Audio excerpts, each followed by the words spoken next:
He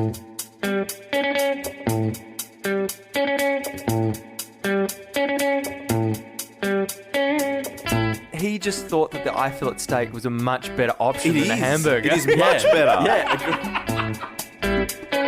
No, but they're buffering for the airport. I'm buffering for the drive to the airport. That's true. Thank you so much. No, I think that... And he's just counting how many hundreds he's adding onto the bill. Yeah, it's so true.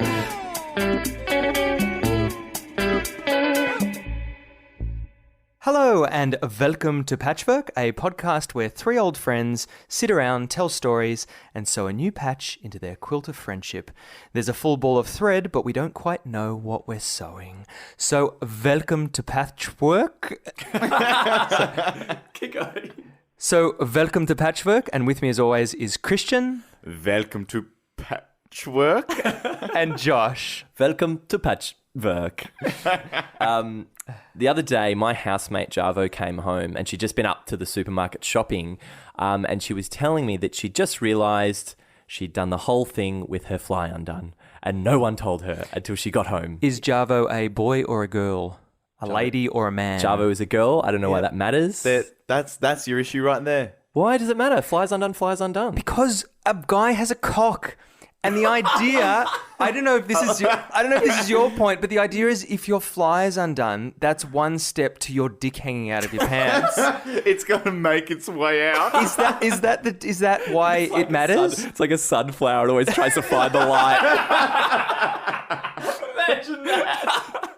No, but like everyone, as most people do, wear underpants, so surely it's not an issue. Oh, you wear underpants. So why is it an issue in the first place that her fly was undone? Because her underpants are exposed. Wait, why is it an issue for you that it was a female rather than a male? To be honest, I walk around often with my fly undone, not deliberately. Really? It just so happens that my fly makes its way down, and no one tells me. But now I've got to the point, I don't even care anymore. Yes, when you it's do. Down. That's absolutely not true. don't care. Here's a really important distinction as well. So she was wearing very bright coloured underwear. Oh. So I don't know, Christian, do you normally wear dark coloured underwear? Very dark underwear. Very bright coloured underwear Christian wears. They're normally it's red, white, and green. Very ethnic underwear he wears. But also, the other thing I've noticed about pants is that women have the zip on one side and men have the zip on the other side. Do you know that? Ludicrous. That happens with shirts. Okay, I only Wait, learned do you know this- that, What do you Josh? mean the other side? What does it mean Thank to you a so zip much, be on the Josh. other side? You know, I know with jackets it's different. Yeah, it's a poor explanation, but it's actually got some grounding. So if you've got female pants and you want to undo the zip, you do it with your left hand because that's the side that the zip is on. So poorly explained So you again. mean the button connects on the opposite side? No, the button or the zip. I also hate that Dion had to classify female pants. They're just pants. It's crazy that men and women have different pants. And button-up shirts as well. You know that the buttons are on the other side for women. Honestly, I was shopping for some clothes for my dress-up party coming up, and I put on a woman's shirt today. It was so difficult. It was a full string of buttons. My brain was like trying to work it out. I felt like I was a newborn child, like trying to do something I've never done before. I was like, ugh. For so many years, I would put on a shirt with the buttons the wrong way around and think, God, they've made an interesting choice here. Anyway, back to that point about, was it Javo? Yeah. Back to that point about Javo. If you were a stranger and you saw her in the supermarket with her fly undone, would you say anything? And would it be different if they had like something in their teeth? Well, no, because that's exactly what she said. Because the whole thing of the fly is a very intimate region. Because if a stranger went, excuse me, I was just looking at your crotch and I noticed that your fly was undone. By the way, lovely bright underwear you're wearing as well. Yeah, no, you're right. There's a difference between that. So if you had something in your teeth, would you want someone to comment on it, or would you comment on it? I would. Well, because for me personally, I have this weird thing where I don't always say to the person if they've got like a bit of spit on their face or something or like that. Really? No, but what's hell is that I would love instantly for anyone to tell me, always. I find that I don't have a good enough face to mask. Face for what? To mask my feelings towards the teeth having, let's say, a piece of spinach in them. I can't mask it. My eyes dart immediately for your teeth. Because if you've got this large chunk of spinach, I'm so conscious about my teeth and what's on my face at all times, that when someone has this really large chunk of something there... Why is it always spinach that's a thing? It's always for wedding presents. It's toasters and things in your teeth. yeah. And spinach. It's always spinach. I was heavily reliant upon the goodwill of others when I had a moustache. Because when you have a moustache, it's like a buffer zone between skin and food. So you can't feel it. You can't feel the weight or the pressure if there's something there. So if someone doesn't tell you, you'll be there for hours with this thing just hanging inside your mustache. Because the thing that I find really funny is if you're talking to someone and they've got something on their face and whatever, and you choose not to say something, you're like, oh, it's not too bad, I'll just leave it. And then a third party comes in and they instantly say something to the person. Yeah. And they're like, oh, wow, thank you so much. And you're standing there like, I should have fucking said That's something. so Shit, true. I've just looked like the biggest dog. But it's also about whether you sort of try and make it serious. So you're like, oh, hey, man, you got something in your teeth. Or you try and... So my girlfriend says, quick public service announcement, you got something in your teeth. And I think that's a really nice way of diffusing it, but also alerting the other person. It sounds like something a character of the OC would say. Do you think the person has a right to be upset if you don't tell them about the something in their teeth? I think it's a real... You can't talk, mate. You can't talk because you wouldn't say it to someone else. You've got no grounding. I do, but I don't instantly do it every time. But the thing is, it's probably, I reckon, like 5 or 6 seconds. And if you don't say it then, my brain goes too late now. You can't late. say it. Yep. You've committed to not saying anything now. No, I think you still can say something even after like 5 minutes. Just say, what I go for 5 minutes? I go for, sorry, I've been looking at something in your teeth for the last 5 minutes. Yep. And I've only thought to tell you now. The worst Which thing, is great. At least you've told them. Yeah. The worst thing is when you use product in your hair, and I've used this white sort of waxy product. And at the end of the day, and then at the end, of course, that was coming. And then at the end of the day, you find like a big clump in your hair, and obviously people have seen it. Why hasn't someone come up to me and go, "Hey man, you've got a big clump of white cum in your hair"? Yeah. Mostly because I don't want to pry into your private life. if you're putting that much gel into your hair, It's not that much. It's just poor distribution. I feel like you are a lost cause as it is. But then, so what you've said to me now is that I am a lost cause. Do you know what, Dion? I bet you, with your cum in your hair, you are also the caliber of person who has a little bit of toothpaste on the crust of their lip. Oh, what's the top of your toothpaste like? Mine is a mess. Mine is such a mess. Would you have ever guessed? So at the moment, the top of my toothpaste is overflowing so much, and it's in a cup, and it's up against the mirror, and it's smeared on the mirror, and it's Unbelievable. That is dreadful. It's shocking. I for the first maybe 3-4 weeks of a new toothpaste will clean the cap out. I'll wash it out and dry it. How much? Sorry, I squeeze enough and then get the whole lot onto my No, toothbrush. but and then we're sometimes done. there's residual. You know the string? The biggest stringer of toothpaste? Nah, because you guys, why are you squeezing out? Do you do it like they do in the commercial where you squeeze it onto your toothbrush? Yeah. Yeah, see, Yeah, that's how do you fucking do it? stupid. I hold it upright. mean that's stupid? They do it on the commercial. What do you want me to do? Like I do it, where you squeeze it a little bit and then you scoop it with your toothbrush. You use the What? toothbrush to scoop it off. No one has ever taught anyone to do it that way. No one teaches anyone how to do this stuff. Of the entire of society, 99%. Wait, Josh, what are you saying is done? I don't So understand. on the ads, you are holding the toothpaste above the toothbrush and you squeeze it out onto the toothbrush. Yep. My system, you hold the toothpaste from the bottom so it's sticking up. You squeeze a little bit out and then you scoop it off. So with Josh the- is trying with to the catch toothpaste. it before it goes back in. No, but the thing is, this is actually real. It's big toothpaste. And big toothpaste, what they've done... Is that like Big Pharma and Big Mum. Polluters? Yeah, and Big Mum. And all what they have on all the ads, it's all demonstrated to use way much more toothpaste than you actually need. Oh. So it's like the actual serving suggestion of how much toothpaste you actually The need serving size. is way 2 scoops is way less than what you actually need. So people assume you need a heap of toothpaste. My toothpaste lasts ages, guys. But that makes sense because if you use double as much toothpaste, you buy double as much toothpaste and your teeth are double as white. The other thing I wanted to ask you guys is if you see someone with a tag on their clothes that are showing, do you think it's acceptable to just reach in. reach in? No, absolutely not. Why not? Why not? Why isn't it acceptable to put your hand inside of someone else's t-shirt? Just snap their bra No, strap. but when you say it like that, no, it's not a bra strap. Hang on. When you say it like that, you're right. No. When you say it like that, it just should be. Here, I'll do it to Josh now. What?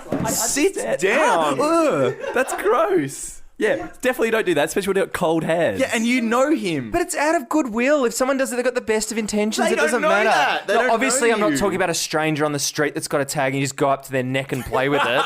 That's the way you phrased it. So if I did it to you, you've got your tag showing now. If I did it to you, would you mind, or would you be like, oh, leave me alone, just tell me about it? Do you know what I'd prefer? Hey, Christian, your tag's showing. Really? You And I'd do my zip up. No, but yeah, that's what it should be. And maybe if you reach for it and go, hey, I'll just fix your tag for you, mate. But you don't just go in cold from behind like a fucking Johnny in the night. Like, Johnny in the night. Josh in the night. I think what we're getting to with all of this, it's to do with the relationship to the person. So if it's with a stranger, it's a very different set of circumstances than it is with a close friend. And I think you can almost determine a friendship level based on the kinds of things you're going to be telling them about, like the fly, the spinach in the teeth, the toothpaste on the lip. I got told off. Well, not told off. I got an awkward response for something quite interesting yesterday. I was at the office. So this is a work colleague. It's always yesterday, isn't it, with you? It is yesterday. So yesterday, I was at the office, and a work colleague who sits directly opposite me sneezed, and being the good person that I am, I said, "Bless you." Your fly's undone. Not Gesundheit? No. I just said, "Bless you." Yeah. And then he sneezed again, Yeah. and I said nothing. And he looked up with puppy dog eyes. Oh. I feel like you have a quota. You have like a per half hour quota where you've got a maximum of like one sneeze per half hour. I think. But am I just gonna? If someone gets in a sneezing fit, am I just gonna keep on I think saying? half hour. I think that threshold is far too high. I think if they're sneezing 5 minutes afterwards, I'll say bless you again, but not in a consistent string. If you're sneezing a second time in a row, the first bless you covers the entire string of sneezes. Okay, here's another train of thought. Get rid of bless you. What do you mean? Get rid of bless you? Well, what's the point of bless you? It's a sneeze. It's. I agree. Actually, yeah. That is so reasonable. Yeah. It is. It's a sneeze. Okay, so what? We say nothing when people cough. Yep. Cough, farting, Cough, congratulations. blowing your nose. Yeah. Blowing your nose. What other stuff should you say Yawning. bless you to? No. Yeah, yawning. Yawning, be like, well done, it's a boy. You seem very pro bless you though. Why? Because I think it's a sign. It's a way to show people that you're considerate. No, yeah, It's an indication as to who you are. And I get upset when other people don't bless. It's a sign of It's a sign of politeness for you. It's like saying please and thank you. Yeah. You say bless you when someone sneezes. Yeah, it's like giving a present when they don't ask you to give the present. Do you know what's great? same thing. Do you know what's great is when you sneeze, no one says bless you for about 5 seconds and you get really upset, and then someone will come out of the woodwork and be like, oh, bless you, about 6 to 7 seconds later. It'll change your day. Sneezing is not that common. You guys are making it's very strange. Did you say sneezing's not common? Not that common, no. I'd love to see that as a headline on the front of a newspaper. Yeah. Sneezing not that common. Study finds sneezing not that common. Coughs, the most common occurrence. Another thing that I'm not entirely sure how to react to is when I get spat on during a conversation. When there's And you don't mean like a vitriolic. No. Yeah, it's tough. Study finds that doesn't happen very often either. But it's when that little bead of spit hits Yeah. just underneath your lip. Yeah. You know what? You can tell when the other person, when they know they've done it, you can all tell. Yeah, Everyone it's just true. kind of stops and goes, Yeah. Yeah. But doesn't it weigh so heavily on your lip if you do nothing about it? It's just this weight of this globlet of spit. Globlet. At the feast, we all drank from globlets.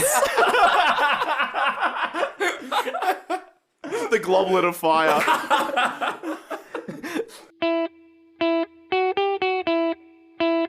And now it's time for Oh Wow of the Week. Oh, wow. Oh, wow. Oh wow. The word restaurant derives from the French verb restaurer, meaning to restore.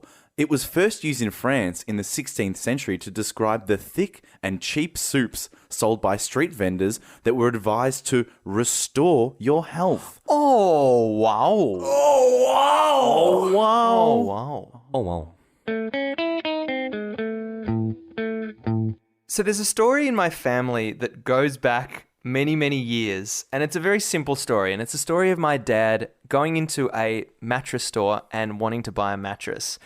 My dad is a very combative kind of fellow. He likes getting into conversations with people. He likes building rapport with professionals and experienced people. Sorry, he likes building rapport with professionals. Well, no, he builds rapport really easily with people. So he's very good at building rapport. Describe your dad. Oh, he loves getting rapport with professionals. And so he went into this store and he was looking at these two mattresses and he was weighing them up. And so my dad loves talking to experts. He brings his scales with him as well. Yeah. Just imagine your dad with one mattress in each hand. So he loves talking to experts, whether it's greengrocers and asking about particular fruits or furniture salesmen or mechanics. He just loves getting expert opinions. So he was looking at memory foam or latex mattresses, and he was looking at if they can be tilted up and down and looking at different aspects of it. So finally, he sort of did his thing. And it's usually this phrasing. He kind of asked the retail associate, look, I'm going to ask you a rotten question. And he said, so if you were to buy a mattress, which one would you go for? Oh, so rotten. Bloody rotten question, that one. And so the retail associate said, look, it's down to personal preference. I can talk to you about these two models. And he sort of points to the first mattress and he says, look, this mattress is a good eye fillet steak. But the executive mattress on the right, the more expensive one, is your hamburger with a lot. What? And so my dad sort of looked at him in a really confused way. And so my mum was with him sort of behind him. And my mum sort of always goes along to these things. And my dad said, so wait, hang on. You'd get the second one you mentioned, the hamburger with the lot. And the guy sort of said, yeah, I'd obviously get the hamburger with the lot. That's yeah. And my dad said, wait a minute, are you saying that a hamburger with a lot is better than a good eye fillet? And anyway, there was this back and forth. And of course, my dad loves eye fillet steaks and would never order a hamburger with a lot. Anyway, he ended up getting the medium rare eye fillet steak. So it's important to note that I heard this story first from my mum when she came back from the mattress store with my dad. Yesterday. Yeah. And at the point that my dad realised that the guy thought the hamburger was better than the eye fillet steak, my mum had literally stopped breathing because she'd been laughing so much in the whole story. I bet you it was at that moment as well that your dad went to himself, there's no way I'm buying a mattress from this store. Yeah, and that's probably what he would have done because he would have questioned the judgment of the guy. He would have gone, hang on, this guy thinks a hamburger with a lot is better than a good eye fillet steak. I'm going to go to the fish and chippery and find out. But they're not even the same thing. Like the better analogy is a cheeseburger versus a burger with bacon or something. Like still the same. Excuse me? That's better than two completely different food stuff. I think more the point. More the point that I was angling for was the fact that my dad has this sort of trust that he places in these people. And this guy probably has had like 2 weeks of training in beds and he probably doesn't give a shit about his job. He's been a restaurateur the rest of the time. Yeah. But it's really strange. But for some reason, they're put on this pedestal. Can I just check though? So your dad, did he like the analogy or did he find it weird and strange? No, he didn't mind the analogy. So he got it. He understood it. Yeah, of course. The analogy makes no sense. No, it's more that he just thought that the eye fillet steak was a much better option than a hamburger. It is much better. Yeah. But you thought the analogy was strange. Yeah, because they're two really different food stuffs. So what would you do if you were comparing... I just said I'd compare like a cheeseburger and a cheeseburger with bacon. Are they the two foods that you'd compare? No, look, I was on the spot. Suggestion. Okay, look, I'll think of something better. I'll be back in a minute. Why can't you say like a rump fillet and then an eye fillet? Yeah. If you're going to go with the steak metaphor. Yeah. No, I think you need to have two similar things. So it depends on the differences between the two mattresses. If one mattress has a firmer top, but not necessarily better because of that firm top, then you got to find an equitable analogy thing that has a firm top. Yeah. What is a firm top? Like a convertible. One's a convertible. One has a firm top and one doesn't. Yeah, that's good. One's like a Volvo and one's like a Ferrari. So this is a very expensive mattress. Yes. It's a very safe mattress. Yeah, safe mattress. I'm actually having a bit more respect for the salesman because it's very difficult to come up with a good mattress analogy. On the spot as well. Yeah, with only 2 weeks training. Let's all agree that he got it wrong. Yeah, he got it wrong. But yeah, so when you, like, that's the thing. When I go to a mechanic, I'm just like, it's in your hands, guys. I don't know what the hell I'm doing, and I wish I had that knowledge about cars and mattresses. Yeah, you're right about the mechanic, though. That is one of the more difficult interactions to have because with headphones, for example, you can go and research them. Yep. You can find ones that work for you. You know that they're terms that you can understand. With a car, there's so many variables. It's impossible as a layman to know whether you're getting screwed over or Well, not. you don't even know what those variables are. Neither do I. You might. No, see, I'm a computer boy. So, like, and it's really funny because we see this really clear distinction between, like, me and my brothers and our father because, like, we're all very computer boys and he's very much car man.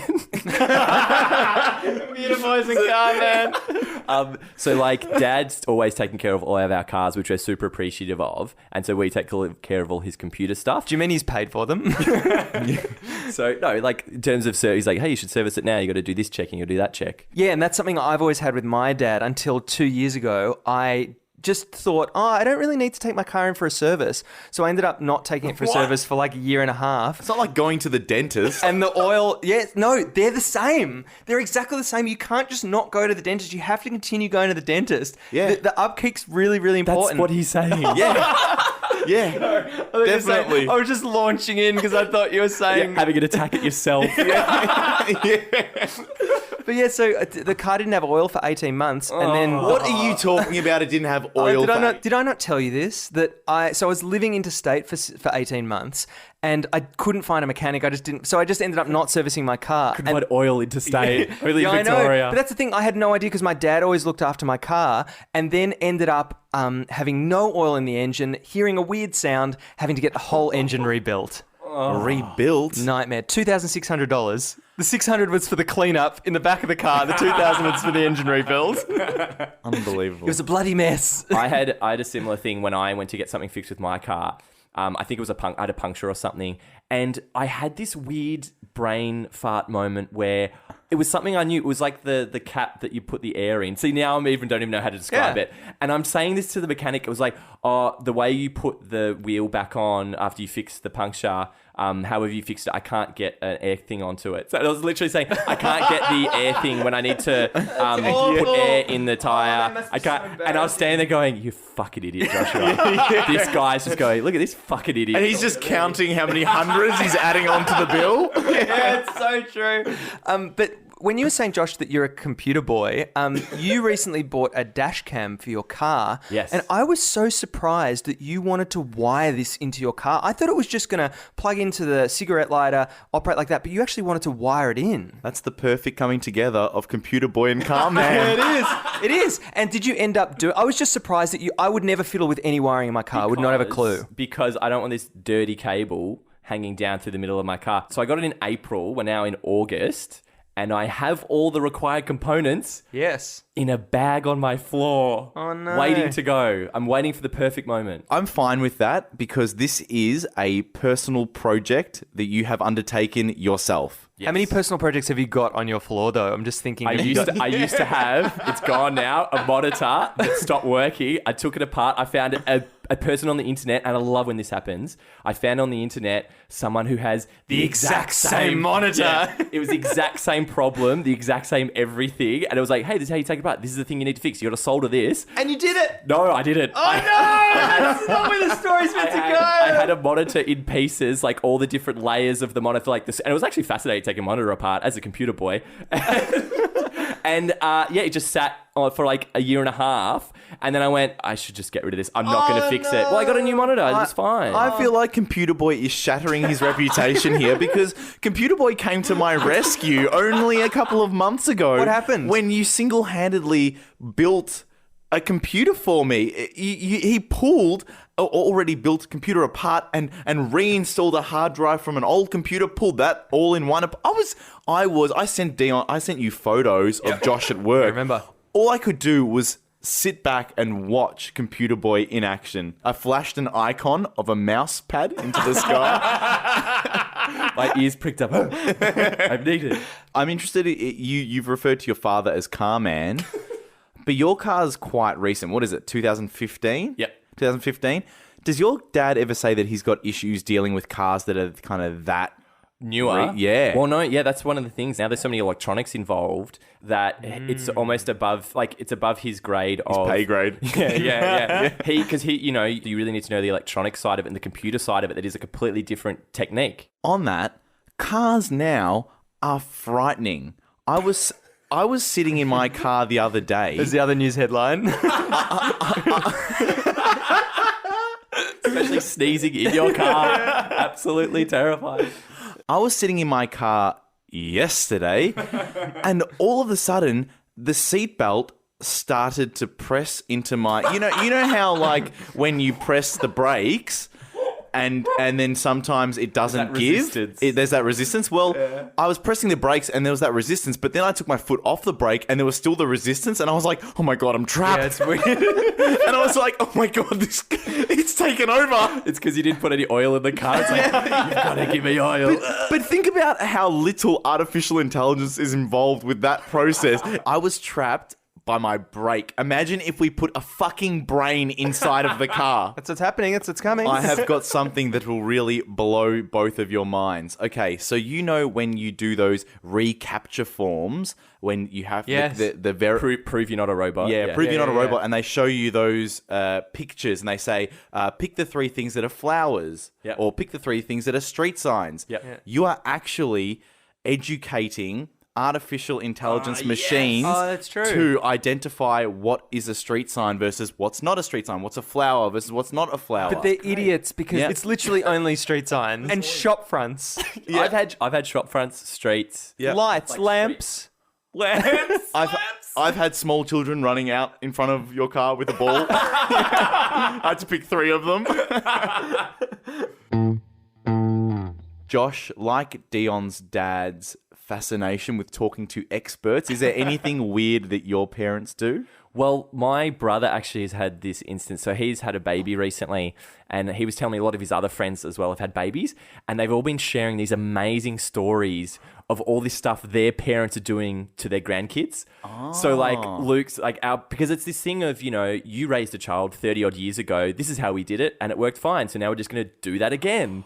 And the best one was one of Luke's friends. He was telling us that one morning, the husband got up and he came in and his mum is just there pouring water over the child's face like some sort of waterboarding. And then it's like, what are you doing? She's like, oh, she loves her water in the morning. What? Loves a glass of water. And they're like, okay, it's very strange. You just put her in a self-watering chair or something. Loves a glass of water. Just just flowing over the face. That's all it is. But I guess that back then when they did it, it worked fine. Yeah. And there's an argument to say that despite how strange some of their techniques may be, Waterboarding does work. Waterboarding is I effective. support torture. Very strict parenting. No, despite how weird those techniques may be, we've turned out the way we are, and I think we're pretty resilient compared to some of the younger generation coming up. You hear about, I know there's this classic kind of, everyone's got a nut allergy now, but to be honest... What? No. Let him go. Let him run. There's a wild increase in nut allergy. Wild. There's another headline for you. Wild increase in nut allergies. But there's this crazy increase. No, the better headline would coming from that story. Mother pours glass of water on child's face. Says child enjoys it. Child confirms at trial.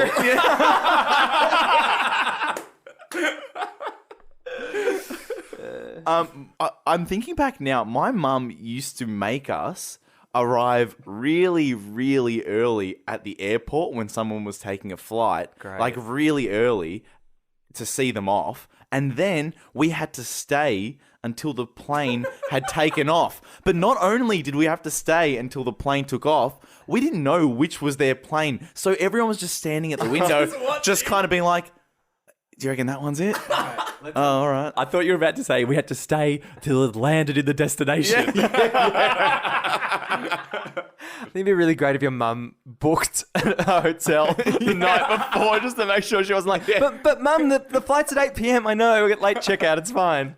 So what do you do now? Are you ridiculously, unnecessarily early for flights? No, personally, I've gone the opposite. Very late for flights. Yeah. I'll miss all flights. Dion's looking at me Yeah. because I like to get there nice and early because I like to have long enough that if something does go horrifically wrong, you're still going to be okay. Dion hates that. I also hate that phrase "nice and early." I don't know what nice and why is nice coupled with early? It's better than bad and late. So that's why.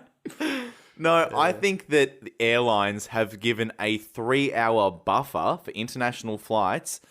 Deliberately, they're being conservative. They're saying if something goes drastically wrong, get there 3 hours before. Oh, so you think they've accounted for it already? You don't need to provide a further buffer on top of their buffer. You're right. No, but they're buffering for the airport. I'm buffering for the drive to the airport. That's true. Thank you so much. No, I think they're buffering for the drive as well. 3 hours does not need to happen. I don't know where I'm coming from though, Dion.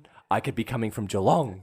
That's a really good point. So they don't scale it. So do you think that your ticket should be sent to you and it should be adjusted based on your location? Based on time of departure and traffic during that time. What a great idea. You'll be departing at 7 a.m. on a Tuesday That's morning. a great idea for checking in. Great, let's do it, boys. Don't put this to air. Don't put this to air. I hate that thing of when you have an idea and then my mind immediately goes, hang on, is this a business idea? Can I make money out of it? And just thinking about that, absolutely not. There's nothing. It's just an idea that you could suggest to an airline through an online form. That's it. It's not a multi-million-dollar idea, Dion. It's just an idea. Be honest, did your mind also turn to, fuck, Christian's also thought of this. How do I get rid of him?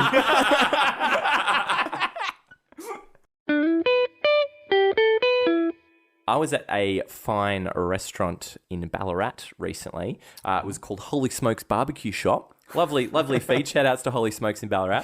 The thing that I did find very interesting was the fact that they chose to place the year in which they were established, which traditionally you might think maybe 1800 and something, maybe 1960, something like that. But what Holy Smokes had chosen to do is advertise the fact that they were established in 2016. Yeah, it's very What? strange. The year before. That's very They strange. hadn't established Yes. in 2016. EST.2016. So the whole idea of saying when you're established is to build confidence. People Yeah. will have confidence in your brand and that you've done it for years and years and years. Yeah. Schweppes claim that they were established in, just have a guess. Schweppes. Just, Schweppes is I don't know, the early 1900s. I know it's really odd. I feel like it's like 18 something. 1783. Bullshit!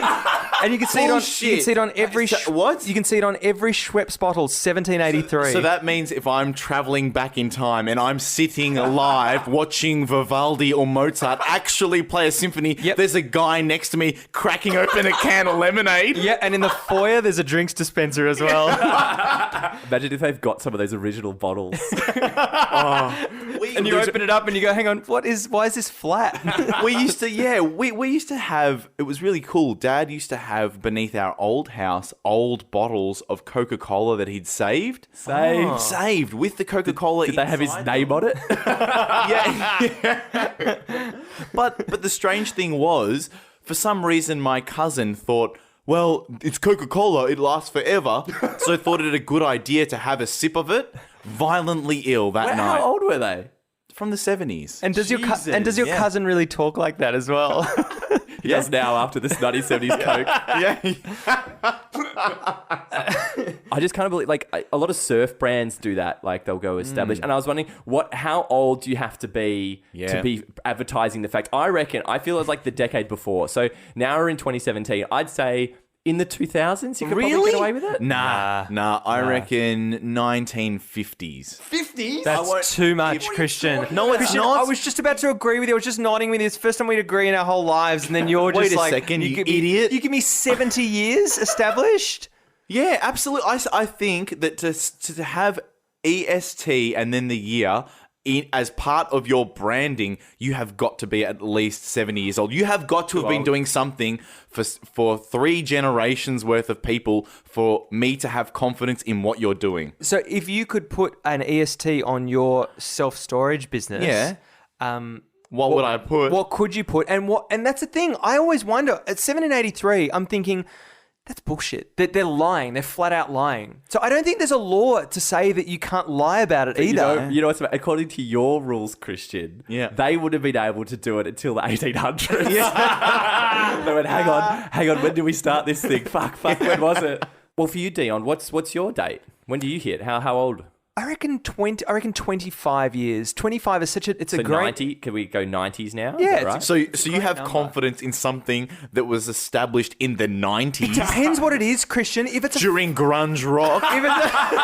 Actually, that is a huge distinguishing factor. It's not about how old it is. It's about the decade. It is the decade. So it's like, established in the 90s, forget it, mate. But it's not also interested. the product as well. Like if someone's been making hamburgers for 25 years, I'd be pretty happy buying a hamburger after 25 years. Yeah. I think it entirely depends on the company. With hamburgers, if they're established in 2017, I'm happy to eat a hamburger from there. Are you happy with Schweppes being 230 years old? Like in terms of like, is that Happy birthday. is that too long a period of time to be doing the one thing? Like how good can they be? They're just making water with bubbles. That's the point. No, that's how good they are. They're still making water with bubbles. Because you think that's such a great thing. How has no one disrupted that market yet? I know. They've been trying for decades. Do you know what I found out the other day from my dentist? Apparently, carbonated water or soda water is acidic. So I was having Acidic? it's acidic. So I was having these soda water all the time, and it ruins your teeth. What? It's just it's the carbon dioxide. But acidic isn't necessarily bad. Isn't it? Like, I know, I think as long as you balance it with some basic. With the bass, yeah. Just turn the bass right up and you'll be fine. No, Coke apparently is fucking terrible, though, for your teeth. Oh, you're kidding me, Like- Josh. You would never believe. Newsflash, guys. Here's a news headline for you. Coke is bad for you. You'd never believe that. I love Coke's that. bad for teeth.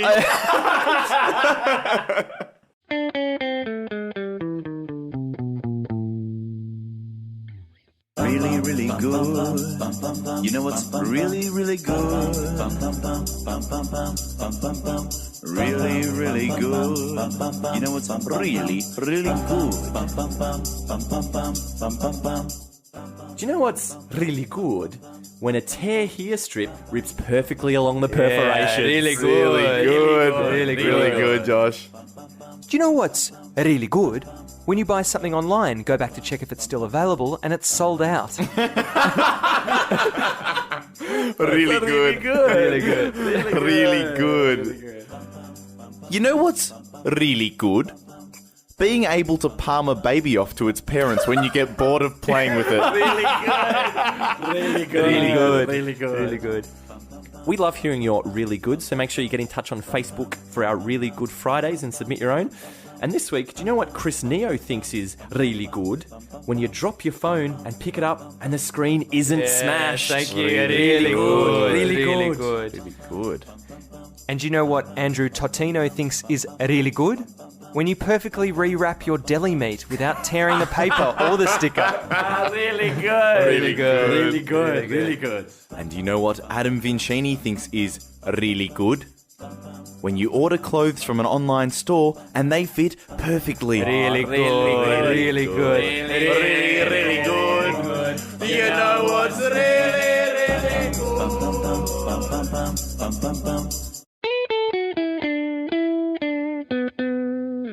Thank you for listening to Welcome to Patchwork this week. We love building our little community of patchworkers, so please review us on iTunes, find us on Facebook, and double tap us on Instagram. We sewed patches again this week. Christian, what was your patch that you sewed? This week, I've sewn an image of Dion's dad enjoying a steak dinner in the empty space where his new mattress should have been. Josh, what have you sewn into your patch this week? My patch this week is a lovely portrait of Computer Boy and Carman. And Dion, what patch did you sew this week? My patch this week is our logo, Welcome to Patchwork, established in 1492.